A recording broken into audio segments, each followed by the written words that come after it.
Hello and welcome once again to The Blueprints. This is Canada's Conservative Podcast. I'm your host, Jamie Schmale, Member of Parliament for Haliburton, Kawartha Lakes, Brock, with new content for you every single Tuesday, 1:30 p.m. Eastern Time. We ask that you like, comment, subscribe, and share this content because we will have new episodes for you every single Tuesday at 1:30 p.m. Eastern Time. Absolutely throughout the summer. You will not miss a beat, and tell your friends they can download it on platforms like CastBox, iTunes, Google Play, and Spotify. On today's show, violent crime is on the rise, just like inflation in Canada. To talk about this and much, much more, we have Brad Redekopp, the Member of Parliament for Saskatoon West. Thanks for taking the time. Great to be here, Jamie. All right, we got some bad news coming out of your riding across the country as well.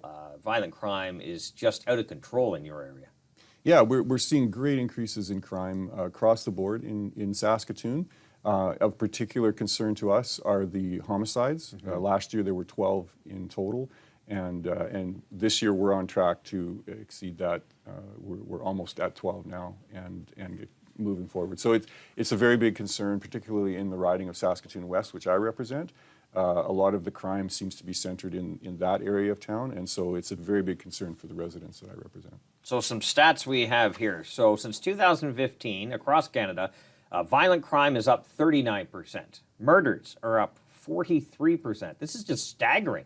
This is incredible. That means there are, if you're talking about murders or violent crime, there's that many more victims too. Exactly, yeah. And I mean, this is all since Trudeau's been in power. Yeah. Right? And there are so many things that have been done by this Trudeau Liberal government that have caused these things to happen. And this is something that needs to be corrected because we're going in a very bad direction right now. We need to fix this. So why? How we got here? What happened? Well, you look back at some of the legislation that's been brought in. C5 is where I think a lot of this started. And C5 is where so go back to Stephen Harper. There were a lot of mandatory minimum sentences. So you do a crime, you would be faced with a 1-year penalty or 2 years in jail. It was a mandatory thing. What C5 did was get rid of that in many cases. And the list is staggering, like extortion with a firearm, weapons trafficking, possession of a firearm, possession for purposes of weapons trafficking, trafficking with drugs, importing drugs, all these things, the mandatory minimums were eliminated, which means that there's no penalties for some of these crimes, right? There's no consequences from a criminal's perspective. The other thing that C5 did was it implemented house arrest. So you do a severe crime, and instead of going to jail, you have to go home. So you can sit around and plan your next right. Crime. And look at the list of these things: sexual assault, kidnapping, assault causing bodily harm or with a weapon, assaulting a peace officer with a weapon, motor vehicle theft. These are the things that you can now get house arrest for rather than the mandatory minimums that we had back before Trudeau was here. So, I mean, this is a big part of what's going on. And you just mentioned reducing the punishment for car theft, which is going through the roof in a lot of our major cities. Car exactly. theft. So just this is, I think, how it works. So you have, as you know, inflation is making it very difficult to live in Canada right now. Food costs are high, rent costs are high. So you have a youth. Maybe this youth is struggling to pay the bills. A gang criminal organization comes to this youth and says, hey, could you steal a car for us? And, I don't know if I want to do that. Hey, but there's no penalty. You won't go to jail. There's no consequences. And by the way, we'll give you $500 or whatever to do this. And don't worry about it. And you can come back next week and do it again. And so they do it. They commit the crime, and guess what? They get arrested. If they get caught, they get arrested and released. Yeah. And the youth goes, this is a pretty good deal. I think I'll do it again. And so criminal organizations take advantage of these relaxations in the rules that the Liberals have done, just exacerbating and making the problem worse. And we've even seen in Toronto and many other cities, Toronto specifically, people out on bail for various consequences, but most importantly, the violent crime, that have committed murder while they are out on jail. We've even had a police officer killed because somebody was out on bail for violent offenses, and they just keep going. There's no consequences here. It's a revolving door. Exactly. And even if you look into Saskatoon, we've looked into the statistics back from 2020, 21, and you'll find that about half of the people that were charged in murder investigations had some sort of either bail or some other condition that they were on at the time. So a lot of these people who are out on bail or out on conditions are reoffending in some of the worst cases, as in murder. So this is a big problem.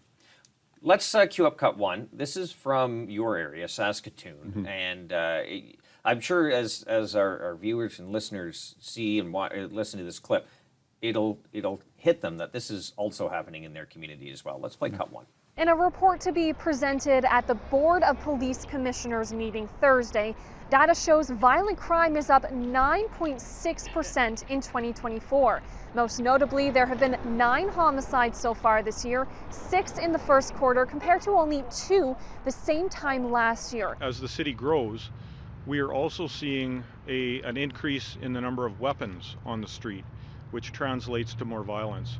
We're seeing an increase in drug use and individuals in crisis. More weapons on the street. Didn't they say banning making some of these firearms illegal, or whatever the Liberals' talking points are, would reduce this stuff? It's actually going up. Yeah, how's that working for you, right? Because criminals don't care. No, and they have ways of getting around. And this is the fallacy of what the Liberals have done with firearms legislation, is that it's really penalizing the legal, trained, safe farmers, hunters. Those are the ones who are being penalized. And the criminals, their business is growing. They're doing more. And so the firearms legislation is doing nothing. It's not doing what it's meant to do. Well, the Liberals know that the people obeying the law are going to continue to follow the law, right? So we'll just crack down on them, regardless of whether or not the crime rate actually goes down or people are committing less violent acts. It doesn't really matter, because their talking points are, we're doing something. Right, exactly. And what they're doing is penalizing law-abiding firearms owners, and they are doing nothing to stop the crime. In fact, we just heard the police chief there say that that gun crimes are up significantly in Saskatoon. So it's they're going in the wrong direction in so many ways. Well, it's easy to put the hammer down on law-abiding people, because, as just mentioned, they will continue to do that, right? It's a lot harder to go after the gangs and the criminals, especially when it's bail, not jail, and this revolving justice system we have. Exactly, because now you're mentioning C-75, which is the other piece of legislation that the Liberals layered on top of this. Besides the fact that they got rid of mandatory minimums and implemented house arrest, then they did C-75, which put the onus on judges and law enforcement to not put people in jail at all. And so people get out on bail for everything now. And so this is the revolving door that so many people talk about. And we've seen that in Saskatoon and across the country, where often it's a small number of criminals who are continually repeating offenses, and it's lunacy. It really is. Well, even the Justice Minister had his car stolen, I think 3 times. 3 times, yeah. We talked about this, I believe, with you on a previous show, is the fact that it hasn't affected him yet. His car got stolen, but I believe in every case it was the government's car, right? So it affects the government's insurance. But again, that doesn't matter, because it's not seen. It's everybody watching this that's paying for that. Exactly. Right? It's not him. Yeah. It's not the Justice Minister who has to call the insurance company or deal with the consequences of being cut off if their car keeps getting stolen, right? But at the same time, it's pretty ironic and quite humorous that happened. Yeah, it's just unbelievable that the government is not recognizing the fact that a lot of areas, it could be an urban center, it could be a suburban center, or a rural community. It doesn't matter where you live now. This problem with crime is growing everywhere. It is. And one of the knock-on effects that is, I think, really concerning to me is you talk to law enforcement people today, and their morale is not good. Because if you become a police officer, you want to make the community better, safer. You want to go get the bad guy, right? And you want to put him in jail. That's the whole purpose of why you become a police officer, in many cases. And what these pieces of legislation have done have taken those tools away from police. And so they are the ones, they see it firsthand. They see this person get arrested and released and reoffend and release, reoffend. They see it right up front. And that's very demoralizing for them, because they look at this person for the 3rd or 4th crime and they go, why even bother bringing him into the station? I know he's just going to get out again. And that is not where you want, that's not the headspace you want your police officers in. You want them to be motivated to catch the bad guy. Yeah, absolutely. Absolutely. Especially when they see the gang situation getting worse, right? Then you go to, let's say, Vancouver, for instance, and we have a cut here. We're going to queue up cut 2. We all have heard, and I'm sure have read about, the situation in Vancouver's downtown east side, where it's widely known that there's open drug use happening there. The situation is getting worse, not better. Thousands of people have died because of overdoses and other situations. Maybe we'll play cut to and get your comments. All right, play cut to. We hit the streets of Vancouver Friday to find out what was really happening. We overheard drug dealers shouting dillies, the slang word for Dilaudid or hydromorphone, which is one of the drugs the government has encouraged doctors to prescribe as safe supply to those suffering from addiction. In addition to sellers, we had a lot of people ask us if we had dillies, appearing to indicate an open and robust aftermarket for the powerful opioid. If you think back just a few years ago, like 2014, not that long ago, this is totally new. Yeah, I mean, it's like almost a movie, like something you wouldn't believe would be true, and yet it is. In Trudeau's world, it is true, and it's, they talked about the robust market, the aftermarket for hydromorphone, which is the government's safe supply, and they're giving out these free opioid drugs to users, supposedly to help them, get down or not be so committed to their drugs. But what's happening, and that's what this clip was telling us, is they're selling those. They're selling those drugs, which, by the way, end up in the hands of young people, high school students, and people who are first-time drug users because they're considered kind of a junior drug. They use the cash they get from that to go and buy the hard drugs. And it makes it even worse, introducing a whole new group of people to drugs. It opens up that circle, right? It brings more people into this downward spiral. If you're a drug marketer, it's a great solution. If you're trying to stop the use of drugs, it's not working well. So what about our plan? What is the Conservatives going to do when we get the opportunity to govern? Yeah, well, I mean, really there's two things. Back to the mandatory minimums and sentencing, we have to restore that. We have to make sure that if you commit a crime, particularly a violent crime, and especially if you're a repeat offender, you need to be in jail. That's where you need to be. You need to come off the street so that there's removing this incentive to continue to repeat crimes. We have to fix that. On the other hand, we do have people who really do suffer with addictions issues, and we have to make sure that we have proper treatment centers in place for that. And right now, there isn't enough treatment in Canada. There aren't enough beds. We need to fix that. We need to know that if a person needs to know that if he has an addiction issue, he has a place to go. Right. He or she has a place to go and solve that problem. And that's something that we're very committed to doing. I think absolutely that's an important piece. The treatment issue that really doesn't get talked about a lot, especially in Liberal and NDP circles.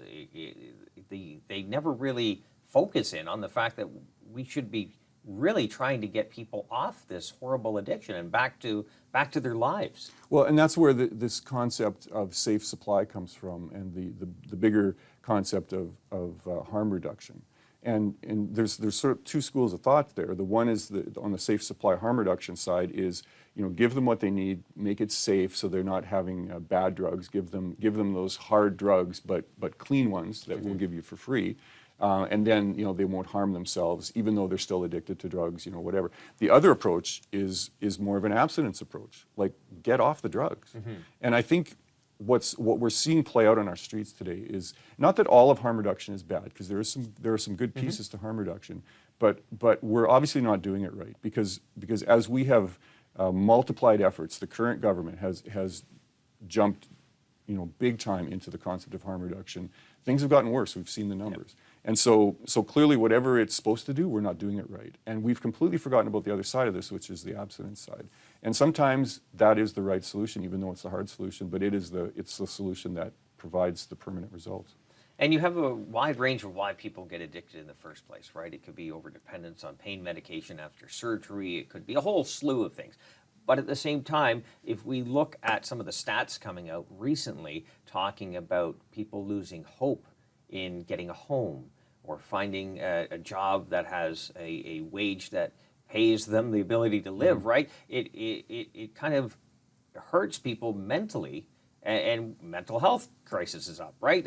This vision Justin Trudeau has for Canada is actually causing misery for people. Exactly, and sometimes you have to get back to what are the root causes of some of these things, and it might be as simple as a job, as being able to buy groceries, as being able to sleep, in your own place. We hear stories of students, especially young people, who are living 5, 6, 10 people in a 2-bedroom apartment because they just have no other option, and you put in that kind of an environment, then you throw mental health comes to play, and then you throw free drugs into that, and then you throw the lack of any punishment.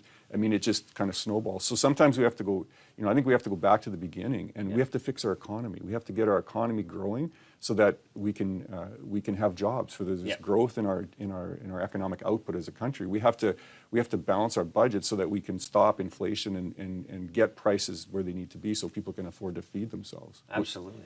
And you actually raise a good point, because I think this is one of the many stark differences between Conservatives and Liberals. Liberals and NDPers will start the clock now, right? Like, we have a crisis. People can't afford to eat, heat, that kind of thing. But Conservatives will actually look back, because the Liberal solution is another government program, right? That needs to be funded somehow, right now on the credit card. Conservatives will look a few steps back to see how we got here, so we can address the issue so that the problems don't occur in the future or stop occurring. And that, to me, is leadership. Yeah, and we see this so often, Jamie, where this government will bring in some legislation. They will not at all think of the consequences, right? And so they'll bring in the legislation, and then a few months later, something will happen, and they'll go, never thought of that. Maybe we should do something different, right? So 100%. Like, I think Conservatives generally are more bigger picture thinkers. We want to get to the root causes and actually go back and fix those root issues. And I think some of those fundamentally, even in the problem we're having with crime and drugs, fundamentally come back to some of the economic issues. That's right. And if we don't fix those economic issues, then we don't have a foundation upon which to fix the other issues that are compounding from that. And we look at what we pay on interest in the debt, more than transfers to the provinces for healthcare, in a healthcare crisis. Right? Just wasted money. Exactly. Because of this Liberal government. Right, and it's something we can't control. I mean, the interest rate tells us how much we have to pay. That's not something we can say, I don't want to pay that. We have to pay that. Yeah, and it's very tough when you're wasting, what is it, $54 billion a year on interest? Yes. Think of all the stuff we could be doing with that money. Yes. It's absolutely incredible. Exactly. Brad, we're pretty much out of time. As you know, the guests get the last word. The floor is yours.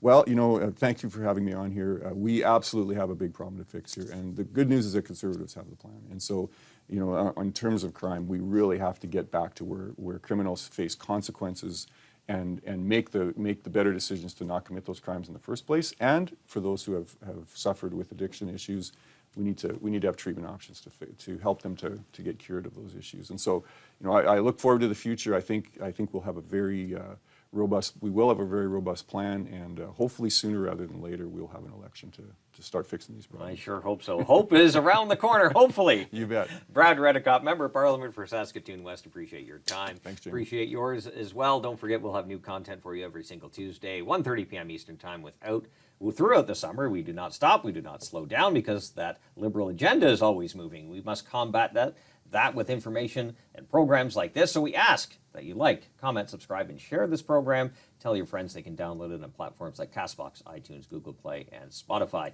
Until next week, remember, low taxes, less government, more freedom. That's the blueprint.